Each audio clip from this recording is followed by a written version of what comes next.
ஹிட்லருடைய எந்நாடு என் மக்கள் எனது போராட்டம் மெயின் கேம்பை தமிழில் மொழிபெயர்த்து எழுதின அந்த எழுத்தாளர் அவர் முன்னுரையில் எழுதுவார், இந்த புத்தகத்தை நீங்கள் முழுக்க ரொம்ப பெரிய 500-600 பக்கம்லாம் இல்லை, ஒரு 300 பக்கம்தான் இருக்கும்.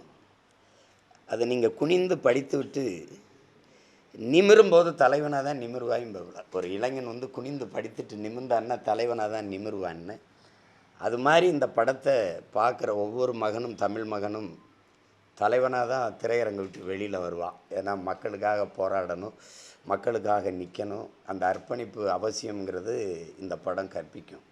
அப்படிப்பட்ட ஒரு படைப்பை ஒரு ஒரு நெடுந்தொடராக இல்லை, ஒரு 2.25 மணி நேரத்துக்குள்ளே கொடுத்ததுங்கிறது என் தம்பி கௌதமனுடைய அசாத்திய திறமை. அந்த திரைக்கதைக்கு அதை உரையாடலில் உயிர் கொடுத்து நிறுத்தியவன் என்னுடைய தம்பி பாலமுரளிவர்மன்.